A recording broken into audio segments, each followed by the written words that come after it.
This episode is brought to you by FX's The Beauty Official Podcast. Join host Evan Ross Katz on the official podcast for FX's hottest new series, The Beauty, taking you behind the scenes with its amazing stars as they discuss the show's most jaw-dropping moments. Featuring Evan Peters, Anthony Ramos, Jeremy Pope, Ashton Kutcher, Rebecca Hall, Bella Hadid, Megan Trainor, Isabella Rossellini, Jessica Alexander, and Ari Grainer. Search FX's The Beauty wherever you listen to podcasts.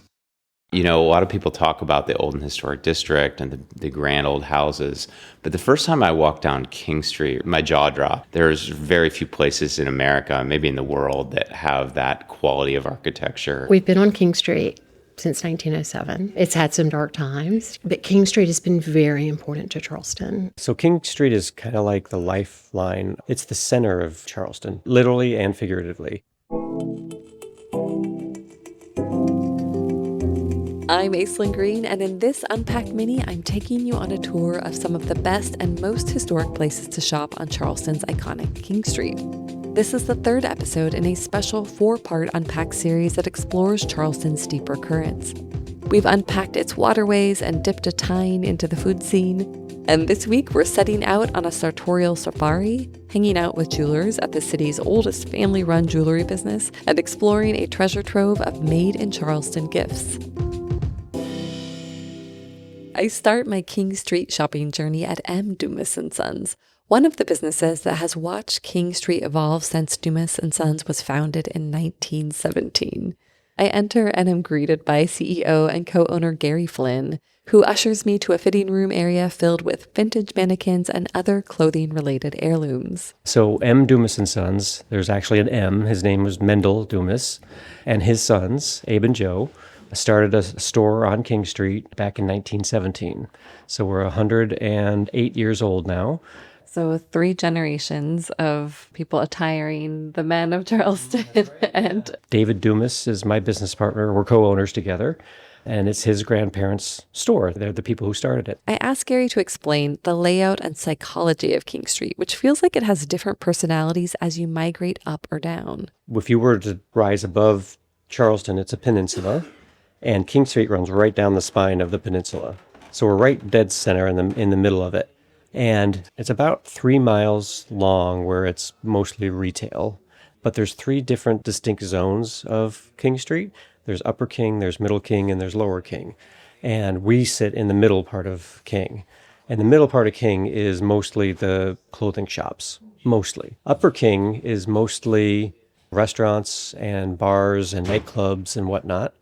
And Lower King is, again, mostly, or originally was more like home furnishings and antiques, so that they kind of have different flavors in different parts of the street. Dumas and Sons started small, but eventually it Goldilocks its way into the space they're in now, where they've been since 1973. The business itself has also evolved. That's one of the things I'm most enamored about this brand and this company, is how many times we've evolved and how quick we are to change and how much change is part of our story. You know, during the wars, we used to sell uniforms to the Navy. Coming out of that, we sold workwear, clothing to local businesses, and we would sell them their Dickies and put a patch on it for hey, my name's Joe. That was a big part of what we were for a long time. And then we evolved again. Coming out of World War II, people were coming back from the West Coast, and they came in and asked, like, you ever heard of this little brand that they're messing with back there? We're like, no, what is that? Like, oh, it's called Levi Strauss. And we're like, oh, okay, that's interesting. You want us to buy that? Okay, we'll buy that, and we'll put it in the store. And we turned into the #1 Levi dealer in the state. The store still has some denim, but no uniforms, at least not in the traditional sense. There's a heritage corner with brands like Duckhead and Filson that speaks to the company's history as an outfitter store. There's casual wear and a section for sports coats and more business-like attire. And there is a luxury section where an Italian brand is having a trunk show as we speak. And Gary, he's dressed for it. This is a brand called Costanza, and they're from southern Italy. We've carried this brand now for about 2 years. So that's what this coat is, and I pulled it out special today because Todd was here today. And it's colorful. You know, I would say, like, how would you describe the colors? Yeah, it's kind of fall colors, but then there's a little bit of pink running through it, which kind of brings it up a little bit, which is what I liked about it. A pocket square here, they pulled a little pink out of that, yeah, and then there's a lot of creams and berries and kind of rusty and olivey kind of tones running through it. I love that the pattern mixing with the polka dot shirt that you have underneath. It's just fun to walk in and watch people enjoying their clothing. Yeah, that's the team here likes to have fun with the clothes. I tell Gary how much I've enjoyed the fashion in Charleston, especially when it comes to the men. It's a dressier town than people think, especially when you go to the nicer restaurants in town. People come thinking this is a beach community, it'll be casual, it'll be laid back, and then they go to dinner at Hall's and they're like, oh my God, I was way underdressed. Back to the style of Charleston, what I would consider Charleston is colorful, but dressy. And it doesn't have to be a sport coat or a suit, but it is in a lot of cases. A lot of people think that America has gotten much more casual and their clothing has gotten more casual, and that's true. But then there's still a guy that wants to dress up and depart from that. And thankfully, Charleston is kind of known for that. But other things we've been known for, seersucker suits were a big thing for a long time, and bow ties have been a big thing for us in our past, and navy blazer, khaki suit, or khaki pant, and a white shirt with a bow tie on it. That was like the uniform for a lot of years. And now, thankfully, we have a little bit more options than that. Now it's time for a spin around the floor to see some of those options. The store does carry these wonderful Italian and European brands, but on our tour, Gary focuses on the local brands. There's Folly. 3 guys that live over on Daniel Island that are trying to think about the golf business differently than a normal person would, because they come at it from a different angle. One was more of a surfer, one was more of a skier, and one was more of like a skater. And so now they're coming at golf because they all like to play golf, but they look at it differently. It doesn't need to be so preppy necessarily. Yeah, there's some like a polo shirt with cocktails, skulls, little golf carts. It looks very playful. And another kind of sporty brand called Charleston. Charleston is actually a neighborhood in Charleston. It's just kind of, a few blocks off of where we are. But back in the day, the very first golf course in America was in Charleston. So some local guys thought they wanted to tell that story and bring it back to life through product. And so they're doing their thing. And then we've got these shuckers here that are from a company called the Charleston Shucker Company. Oh. And so oysters are is a big part of our culture here as well. That doubles as a weapon, but it's actually a shucker. Don't take that in your carry. Right? Yeah, I know. Dumas even has its own line of shirts. See the palmetto and crescent moon? Yes. Well, that's the state flag. And so we put that on a lot of clothing here too. Our own private label Dumas shirts have it embroidered on the chest. We pull the color out of whatever the pattern is and try to complement that with the color that we put the palmetto and crescent moon in. And look at how beautiful that old Dumas label is. The label is this really handsome embroidered scene that speaks to the Dumas heritage. So there's ducks flying on the label itself, and a little bit of kind of a marsh area there as well. And then the old Dumas and Sons logo is there, and then just Charleston, South Carolina. So that label has been in use here for decades and decades and decades. Finally, we get to meet George, a very dapper salesman I've been admiring from afar as Gary and I talk. Today I'm wearing a Castanja coat that was customized for me. Of course, it's Breast Cancer Awareness Month, so I'm wearing pink, of course. I'm wearing Pantalonia Torino trousers along with it. I have a pair of Santoni shoes on and kind of a little bit of all of the brands. So today was one of those days I needed to go ahead and pay homage to Castanja and get everybody else in the store in here so they can get some of it too. And a fantastic tie. Oh yeah, this is one that my girlfriend picked out for me. I let her. I love it. It seems like she picked out a good one. Yeah. Well, that's the one thing I let her do. How would you describe, are you from Charleston? Born and raised. And how would you describe your personal style? My hashtag is a Charlesmopolitan gent. So I'm very cosmopolitan, but I'm here in Charleston. So instead of the whole metropolitan feel in big cities, we bring it right here in Charleston and make sure it's taken care of right here at Dumas and Sons, 294 King Street, Charleston, South Carolina. As I leave Dumas and Sons, I stand back to take a photo of the vintage sign that hangs out front, and I marvel at the historic buildings around it. It's a sea of brick and stucco, and none of them look like they're really over 3 stories tall. And I wonder why. Fortunately, my next stop just happens to be the organization that made this King Street historic preservation possible. That's after the break.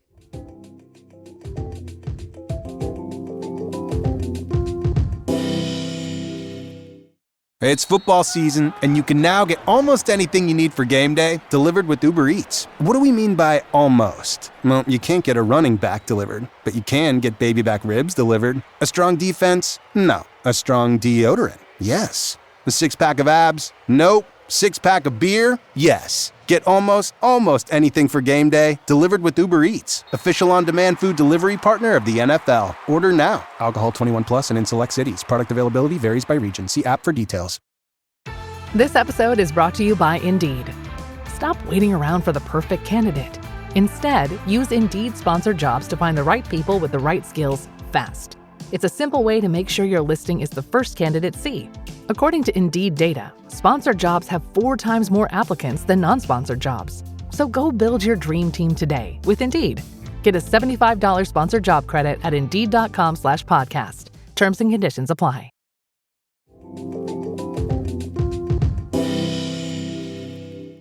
On our way to the Preservation Society shop. Beautiful morning, walking on King Street. And, passing Krogan's, where I'll be later. It's a beautiful jewelry shop. Good morning. How are you? Good, how are you? Good. The Preservation Society of Charleston has its headquarters and a retail shop on the corner of King and Queen Street. After climbing a steep staircase and passing signs for the Society's fall tours, I find CEO Brian Turner in a sunlit room that faces King Street. We're the first grassroots preservation organization in America, founded in 1920.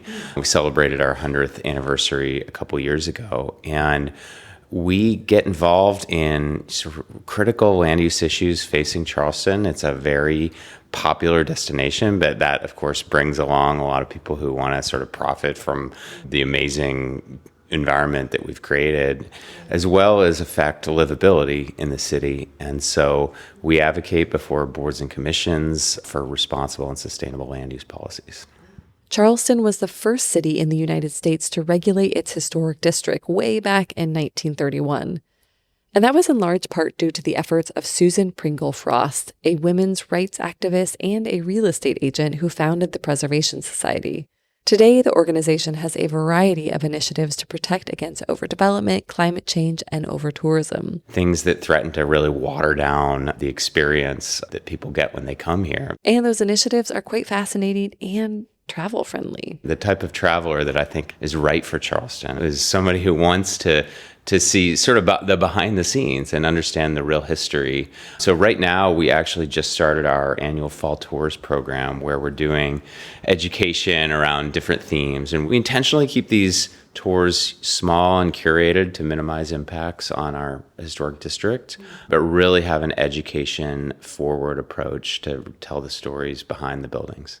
The Preservation Society also has 2 other signature events. We also do a Carolopolis Awards in February, which celebrate the rehabilitation culture in Charleston, really. As you walk around, you'll see little plaques. We've been doing that for over 70 years and awarding the best preservation projects, these plaques. And we have a preservation month, which is every May, where we do things like hard hat tours and lectures and events that engage people in our work and some of the advocacy that we're doing around different topics. And of course, they have their fabulous retail shop, which became what it is today, starting about 8 years ago. Until then, we were just a small, kind of what you might expect from a historic preservation organization, like a little orientation, some tchotchkes, but we have really made a pivot to making our retail shop a core part of our identity and our mission by introducing people on the street to what it means to be a local maker in Charleston. So, of course, I owe it to myself and to you to spend some time browsing the shop. And by the way, I found out that anyone can join the Preservation Society, and if you do, you get 10% off any purchases. Just FYI. I'm Jonathan Free, and I'm the retail manager here at the Preservation Society shop. And what are we standing in right now? So you are standing in the front room, which is where we house most of our locally made products. Okay, and I would love to hear about some of these makers. Do you want to walk around? We can do a show and tell. Okay. Certainly. We start with one of Charleston's most iconic makers. So one of my personal favorites and a very popular local brand from Charleston is Brackish. They make a lot of feather wearable items. They started with Brackish bow ties, which you can see right here behind you. Aislyn, side note, you may have actually seen a Brackish bow tie out in the wild and not realized it, because they're very popular with celebrities, like everyone from Bill Murray, who has a home in Charleston, to Blake Lively and Lena Waithe has sported one. But I digress. So back to Jonathan, who's speaking to the Brackish evolution. And then it's kind of morphed into, if they can make it and you wear it, they'll do it. The cuffs are very popular. I have on one today myself. Oh, wow. And they're all feathers? So most of the bases are brass with gold, and then the feathers overlay. Sometimes they'll move into a stingray leather or a lionfish leather. They're all malleable, and they all have a lifetime warranty on them. So if you ever mess up and hop in the shower with it, they'll fix it for you. They're beautiful. So where do they gather the materials for this? So all of the feathers are sustainably sourced. They work with farmers who collect the feathers that would otherwise be thrown away, and Brackish buys them and turns them into something beautiful you can wear. We're looking at a Brackish bow tie that features the eyes of 2 peacock feathers. The most popular is probably going to be the peacock feather. Wow. Most of our sales in the cuffs comes from the peacock feather, but also they make things for us exclusively. So this front drawer you see here is a cuff that they make exclusively for us. It's called the Centennial. They made it for our 100-year celebration as an organization in 2020. We also have Susan, Pringle, and Frost, named after our founder, Susan Pringle Frost. That's so cool. Yep, you have the pheasant, then that's the guinea, which is very well known around Charleston as you've seen them walking around south of Broad. And then you also have the peacock, which is the blue feather there. Jonathan also introduces me to burls and steel knives, which are forged using an anvil and hammer, a very old school technique. And the handles have an equally cool story. The handles are mostly made from burl wood. And burl wood is the curly knot on a tree that whenever you cut it, it makes this. A lot of them are dyed, so you can see a pop of color coming from them. He also introduces me to smithy cookware. So smithy is made up in the old Navy shipyard. So whenever the Navy left North Charleston and the Park Circle area, they left a lot of abandoned buildings. And when smithy came about, they decided to make their products in that old Navy shipyard. Smithy is pretty new. They started in 2015, but their style is also old school. So these pans are pretty close to what you would have seen about 135 years ago. The craftsmanship is very similar to that. They're all polished on the inside, as you see that nice, beautiful, soft finish. Kind of brown. It's like brown in color. Yeah, so they're pre-seasoned for you, so you have a nice layer of seasoning to get started for you. They have Dutch ovens and skillets and big pots, all with these gleaming bronzy interiors. This looks like a pot that you hand down the generations to your children. It certainly is an heirloom piece. And then they also have a carbon steel collection, which is handmade by their blacksmiths all the way down to the screws and handles are each uniquely made, and you can still see the hammer marks in a lot of them. As the tour wraps up, I'm contemplating how much room I have in my suitcase for some of the other items for sale, including a very special basket. I also see what I believe are sweetgrass baskets. That's correct. We have a family of 3 that make all of our sweetgrass baskets for us. It is NJH Sweetgrass Baskets, and it's a mother, father, and son collab. Oh, cool. And so they will all sign the bottoms of them, so you'll know if it's the mom, the father, or the son that creates them for us. We're starting to get into some seasonal things, so we have some wreaths. Oh, neat. And we also have some little ornaments you can put on your tree. Oh, cute. Can you just very briefly tell me kind of what the history of sweetgrass baskets is here? So the sweetgrass baskets are, it's really an art. You know, it's something that is handed down through generations. You can even kind of see techniques that's been passed down generationally from different families. It's really a quintessential piece of art of Charleston. And yes, there are plenty of foodstuffs like Marsh Hen Mill, which grows out on Edisto Island, is my favorite product. They make grits and grains. We carry a few different types of their grits here at the bottom, but they're also really well known for their Carolina Gold rice, which you probably had at a few restaurants around town. Yeah. And then currently we have our Heritage Shortbread, which is a fan favorite seasonally here. Wow, who makes the Heritage Shortbread? It's made down on Hilton Head Island. Okay. It's an old family recipe. I'll give you a sample before you go. Hey, all right, I'll take it. And fruitcake, I see. Yep, the also, fruitcake. the season's coming. And an entire book section where I find my favorite kind of souvenir. Postcards. These are all vintage from Elizabeth O'Neill Verner's estate. She was one of our founding members, and she is a very prominent South Carolina artist from Charleston. So she actually had these postcards printed in the 1940s, and her estate passed them to us. So these are real vintage 80-year-old postcards. And do people mail them? Mm-hmm, Okay. sure do. If you want My to friend release actually used them for her wedding invitations. Oh, what a cool idea. I buy and send 4 of these postcards on my way to my final stop, the Jewel of Charleston, quite literally. My grandfather learned how to hand engrave in Philadelphia at the hand engraving school before World War I. He apprenticed with a few people here and then opened his own shop in 1907. And he was a bench jeweler and hand engraver. And that was here in Charleston? That was in Charleston, on King Street. Yeah. This is Rhett, or rather... Rhett Ramsey Alton. I'm one of the owners of Krogan's Jewel Box with my sister, Mariana Hay. Rhett and Mariana are the 3rd generation in this family jewelry business, which has been a fixture in Charleston for nearly 120 years. My grandfather was William Joseph Krogan, but we called him Papa. Rhett tells me her grandfather loved his work, though he had a good work-life balance too, closing up shop to go home for lunch every day. He'd look up, and whoever was in the store, they'd walk a few blocks home, and they'd go to my grandmother's for lunch, and they'd sit, and some days he'd come back. Some days, apparently, he didn't. But he was never in a rush, I like to think of him as a craftsman. The original Krogan's was a tiny slip of a thing. Most dwellings have a side porch. This was a 1790s building, and it had a side porch, and then you'd enter into the home from the side porch into a living room, a foyer, a living room, and a dining room. It was kind of a double house, but you just entered from a single porch. Our first store actually occupied only the single porch. It was built in 1797, and a building was built up next to it, but it was originally a side porch. Gosh, I would say 200 square feet max, tiny, tiny little store. Rhett and Mariana's mom, Mary, wanted to be a writer. She even penned a gossip column called Ask Jackie at her school newspaper. But the summer after graduation, Mary's father, Rhett's grandfather, asked her to work in the store for a few months. And she never left. She kind of turned the store into more of a front of house situation. She loved to buy from those traveling salesmen, and she loved to sell to all her friends. And before, it was kind of just a shop where you could buy things that could be engraved, or my grandfather would make your diamond ring with a band, but it wasn't a vast inventory, And she really kind of considered it her folly. But that folly turned into something much bigger.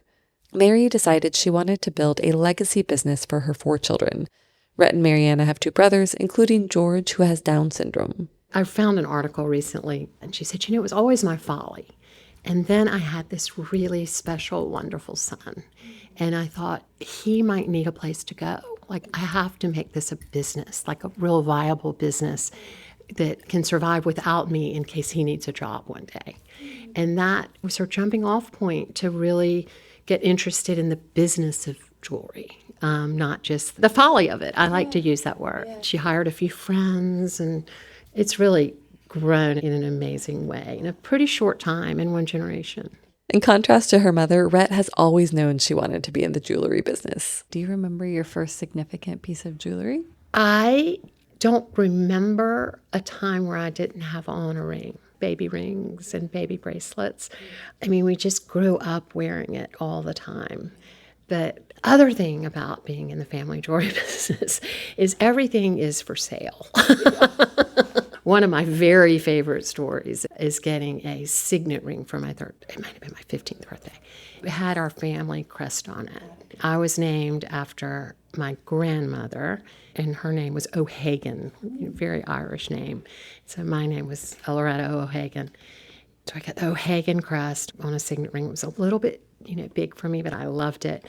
And I got the call one day, and Mom said, Rhett, meet me on the front steps. I'm driving by, and I'm going to need your ring. I said, okay. Dutifully ran down the steps, met her in the driveway, handed her the ring. That night at supper, she said, I sold that ring to the most lovely man and I was like, you sold my ring? I don't mind that you sold my ring, but it had the O'Hagan crest on it. She said, well, he was from Ohio, and he just loved the way it looked, so we didn't really talk about that. She said, but this was the best line always. I'm going to get you something better. Rhett now wears her mother's ring, which she says she would never sell. And I can see why. It's an oval sapphire surrounded by antique diamonds, all set in yellow gold. It's English, and it's an antique, and it is easy to wear and flat on the hand, and reminds me of my mom every time I look at it.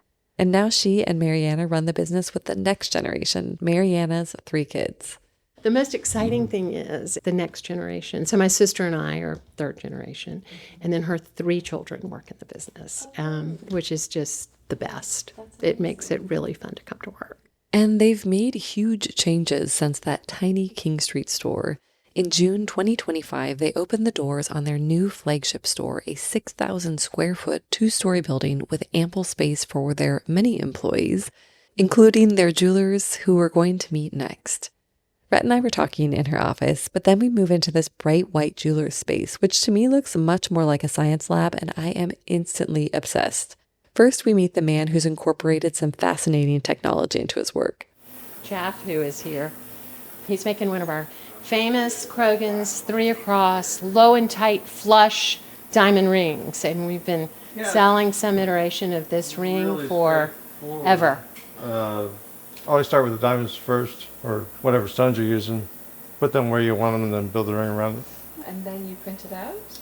Right, I have a 3D printer, so if a customer wants to see it and wear it, I actually print the model, I'll set the stones in the model, they can try it on, and then I send the model off and have it cast.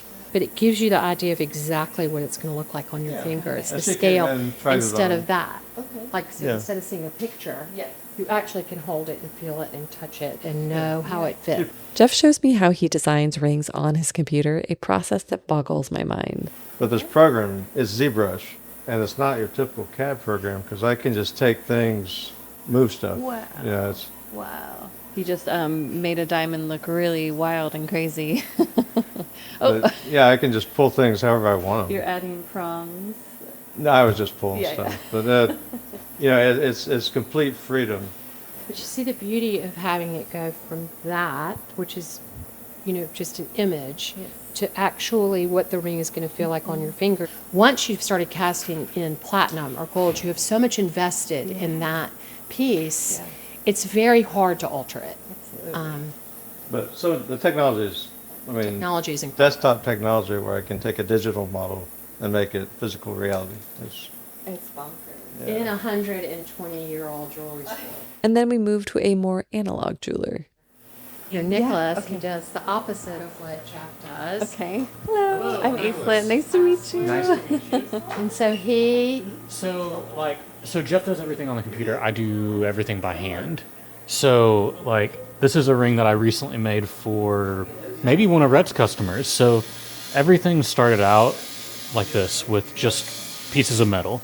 Wire. Yeah, so we've got wire, we've got sheet metal, we've got a ring blank that is just the right size for the ring. And then I've got my diamonds. And then I'll take... Customers picked out the diamonds, and so then I will outline the stones. I cut out what's called the gallery of the ring, which is like the bands around the ring, around the stones. You'll see those a lot. And then I'll assemble all of that and solder it all together, build the prongs out of the wire, and then I set the stones. And so that's what that would look like in the end there. And so that would be like these pieces here. These are some of our... That's how that ring started. Yeah, it was just a few pieces It's of so metal. much smaller. It's the size of like your finger. Yeah, if you think about it, it's Smaller than a postage stamp. yeah, exactly. All the materials would fit on a postage stamp most of the time. Now it's time to go down and see these works in person in the shiny new Krogan showroom, where Rhett seems to know everybody. Well, Emma, I have been waiting for your visit. Everything good? Everything's great. We're doing great. Thank you. I'm so happy. Store's beautiful. Oh, gosh, we got to pick out another piece of jewelry. Oh, she just did, Rhett. At Krogan's, they make most of their own jewelry. We carry very few designers. We love to collect kind of our own assortment of things, and so we love estate jewelry. We love to make things upstairs, as you can see. We love to kind of make things that only we have.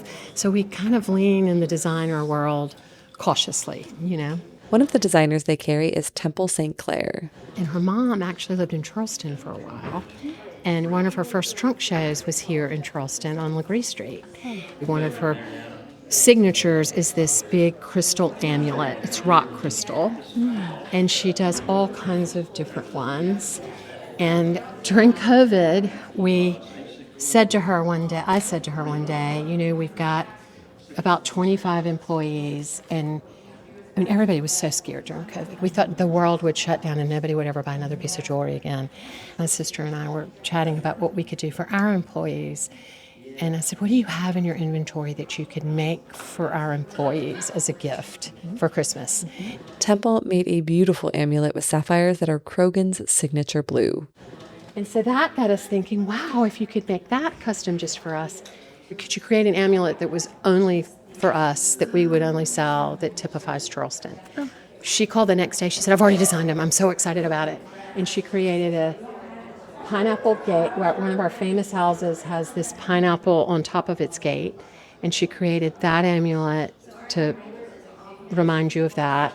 This is Rainbow Row, with all the stones hand cut in the shape of the houses. And then this is after the Swordgate house, which has a lot of beautiful ironwork that you see all over Charleston. And then you see that little sword, which is... Some of Krogan's most beloved items also honor the city around them. And then this Charleston skyline bracelet's a fun thing. That's the Charleston skyline. Because we're seeing the churches. And yeah. And then these pieces over here are inspired from the molding around the choir loft in our church. And my grandmother sang at St. Mary's Church in the choir. And so we call this the Mary chain. Rhett shows me one of the many things they can engrave. We call this our cipher ring. And my niece is very, very, very creative. And she created this font with just 2 letters, kind of after like Thomas Jefferson's cipher, kind of like back in the day. It was like 2 initials. 2 letters kind of overlapping is very beautiful. Like, is there an era that you think that this reflects? I think it's like the best of the old and new, But anyway, this is a family ring. I can send you a picture of it engraved. But we take each of these squares and we put the initials of a member of your family. There's a specific font engraving style that we use for that as well. 8 spots. We have everything from people who've done their bridesmaids, people who've done their siblings, moms have done all their grandchildren and children. There it is. Oh, yeah. Oh, beautiful. So see, isn't that cool? And this reminds me of something that Rhett had shared when we were up in her office. The engraver is kind of the keeper of history. Like when you think of all the things that get engraved, wedding bands and chalices when you become a priest, and confirmation medals, and just the mundane things become really important to families because it's like a stamp date of time.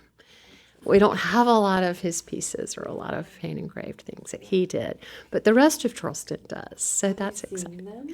The things that he has touched in this city that still exist out there. It's amazing. Still circulating.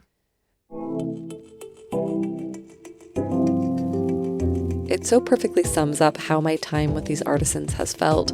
Like fresh ideas and energy are still circulating in businesses that are collectively hundreds of years old.